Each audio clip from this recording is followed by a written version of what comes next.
Welcome to the Mobile Home Park Mastery Podcast, where you will learn how to identify, evaluate, negotiate, perform due diligence on, finance, turn around, and operate mobile home parks. And now, here is your host, the fifth largest mobile home park owner in the United States, Frank Rolfe. Wyatt Earp did it, and you can do it too. This is Frank Rolfe with Mobile Home Park Mastery. We're going to be talking about how to properly turn around a mobile home park. I'm not talking about Wyatt Earp's Dodge that he so artfully was able to bring law and order and peace to. I'm talking about your typical American mobile home park that you would purchase, and you want to do the same thing. However, you want to make it into a nice, orderly community where everybody is happy and enjoys a good quality of life. So how do you do that? Well, in this, the fourth part of our 5-part 3 action step series, we're going to be talking about 3 important steps you need to take to properly do a mobile home park turnaround. The first one I call secure the property. So what does that mean? Well, it is a little bit Wyatt Earpish, that's true. What I mean by secure the property is you have got to go in day one and bring about law, order, happiness, security. You've got to go in and evict the people who will not follow the rules. You've got to embrace the people who will follow the rules. You have to not let anybody in that park ever again without properly vetting their criminal and credit background, so that you know that everyone who enters from the moment you own it is going to be a good resident for the sake of the entire community. You're also going to bring about law and order as far as systems and how they're dealt with. Collections is a big one. Many moms and pops never really had a collection system. Many of them, if they had a system, they never, ever followed through on it. And typically it ended up in just nothing but favoritism.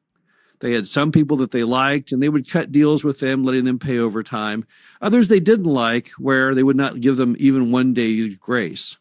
But even in most cases, even on the folks who they didn't really like and still didn't pay their rent, they still could never bring themselves to evict anybody, because they just didn't like the whole idea of having to go to court, and they just didn't like the confrontational aspect to evictions. So basically, they had no collection system at all, and that doesn't work. You cannot have any kind of orderly real estate community where you do not require everyone to pay rent every month. We call that theory no pay, no stay. And it means if you don't pay your rent, then you have to go live somewhere where you're not required to pay rent, but you can't live in that mobile home park. We've tried many different styles over the last 20 plus years, and that is the only fair way to achieve a commonality of everyone paying their rent every month. And it makes sense, because if you look at all of the other folks out there who extend credit to people, whether it's the power company or the water company, what do? What do they do if you don't pay your power bill by the due date? They'll give you a few days grace, and then guess what? They're going to turn your power off. That's the no pay, no stay at its finest, is what the power company does. And you need to be more like a power company. Power companies have given this a lot of thought over a lot of years, and they've realized that the best way, the fairest way to treat everyone is a simple plan. If you don't pay your power bill, they turn off your power. The same with a mobile home park. If people don't pay their rent, you need to evict them. Now, if they can pay up after you evict them, well, that's fine. We hold no hard feelings against people. We realize that we're typically in the affordable housing business, but we have to have a mandate that everyone has to pay. And that's the only fair way to go. You can't have a situation where one person pays their rent like clockwork each month while nobody else does. That's simply not fair to those who pay the rent. Why should they be punished? Why should they have to pay when other people don't? And that's certainly wrong. Another thing you have to start bringing about orderly are rules. You need to go in and set standards and say, this is the minimum acceptable standard to live in this community. And if you cannot meet this standard, you'll have to go live somewhere else, because we're not going to tolerate you not living in a manner that is acceptable for the community at large. The person who's got the 3 pit bulls on a chain outside their front door, that person will either have to get rid of those pit bulls and get a new dog, perhaps a small dog, 30 pounds and under is required by most park owners, which they must then keep inside of their home or within a fenced yard. But this whole idea of people making these outrageous lifestyle decisions, parking non-running cars in their yard, having multiple dangerous breeds of dogs on ropes in their yard, that all has to go. And that's all part of securing the property. So when you secure the property, what you're really doing is you're eliminating people who cannot live in a civilized world. You're going to be bringing in new people who are good community residents, and you're going to make sure that all of the systems are enacted and enacted fairly. Rent collections, rules, everything you do is going to be in a nice, orderly format. Additionally, if there are any crime problems with the property from neighboring properties, you're going to resolve those. You may have to build an 8-foot fence. Whatever you've got to do, you have to let people live in a nice, safe manner. Nobody wants to live in any form of housing, whether it's a mobile home park, a stick-built home, or an apartment where they do not feel secure in their home. And so you have to, as the park owner, create that environment. So we call that basically securing the property. Now, what do you do beyond securing the property? Well, while you're securing the property, another action point is to start upgrading that property. Typically, when we buy a mobile home park, there's a bag of things that we want to do to make it a nicer place to live. It may be replacing the entry sign and give it a more attractive entry. It might be road improvement, certainly removing dead trees and dead tree limbs, painting homes that don't look good, painting the rusted roofs of some homes, fixing the skirting, all these many items you need to do on the front end and not later on. Some people have this wrong impression that the way you make the repairs is you go in and you start making repairs very slowly. They want to just kind of like blend that cost in a little bit. And that simply does not work, because what is going to happen is you're going to have a situation where people are not going to see much improvement in the park on the front end, and they're going to lose confidence in you. It's also going to damage your ability to bring in new good residents simply because no one wants to live there. It doesn't look good. So all these things you want to do them quickly. Do them on the front end. Don't wait. If you do them in rapid fire upon closing, who will take notice? Number one, the residents inside the park. And if you then raise the rent, which you typically have to do because the lot rents in America are insanely low and all need to be raised in most cases, they're going to look at that and say, well, this is still a good value to live here.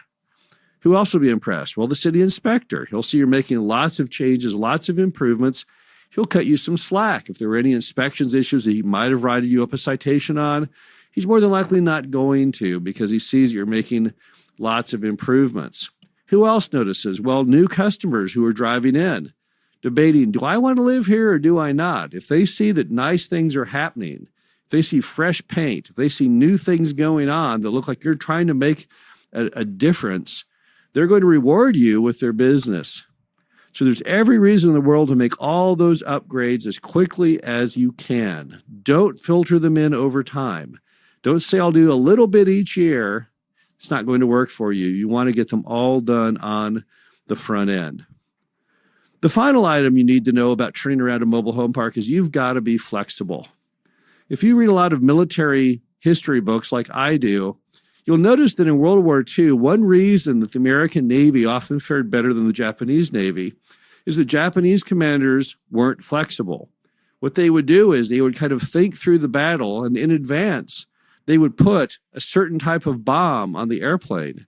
They would have a certain strategy, and it was like they were going to try and master plan exactly what would happen.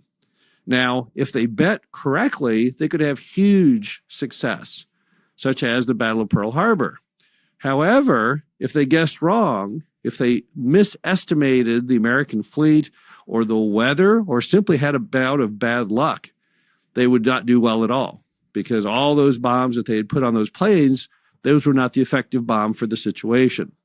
American commanders, on the other hand, they like to put a little bit of everything on each plane. They acknowledged on the front end they really didn't know what was going to happen for sure. And as a result, they like to hedge their bets. They like to be very, very flexible. And that's why the American Navy, even though they wouldn't have often gigantic victories, they would always have a victory because they had hedged their risk and they were very, very flexible. You need to do the same as a mobile home park owner. You can go in with your turnaround plan and you can say, okay, these are the steps we're going to do. This is what we're going to enact, and this is how we hope it turns out. But you have to know going in that you don't really hold all the cards on how things turn out. Let me give you some examples. If you buy a mobile home park, and let's say there are 30 people behind in their rent, and it's a 100-space mobile home park, you really don't know what will happen when you start trying to collect the rent.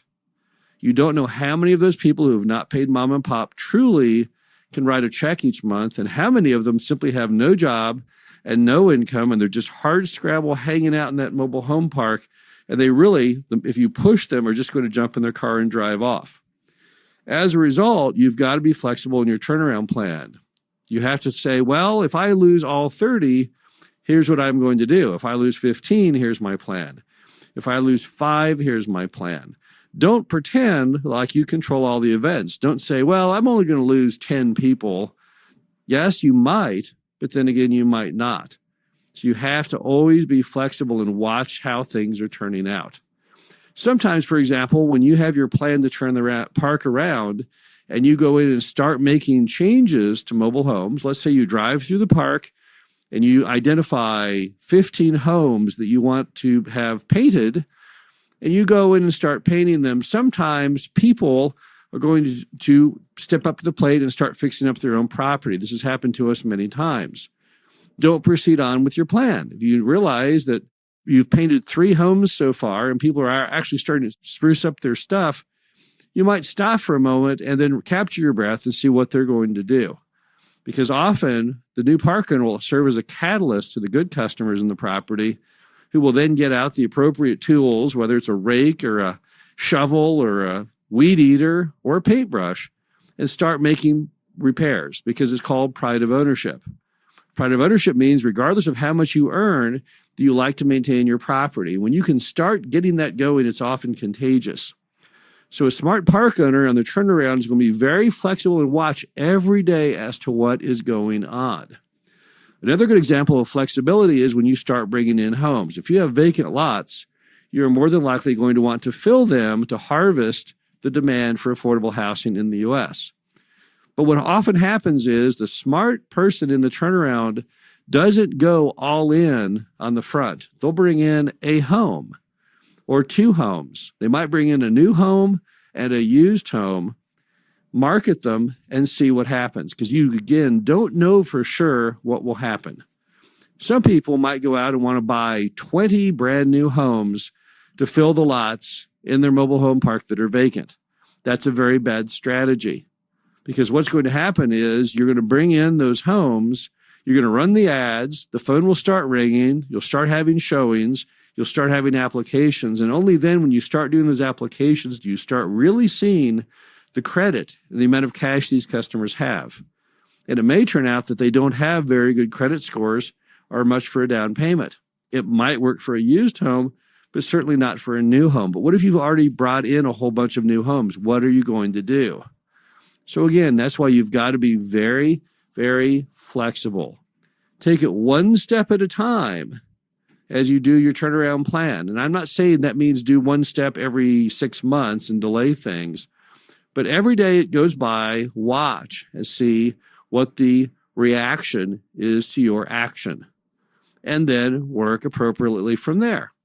Let's say, for example, you start painting homes and cleaning things up, and people start painting their homes different colors. Let's say they paint their homes bright yellow, bright pink. Maybe that's the color palette of the demographic of your park. Work with that.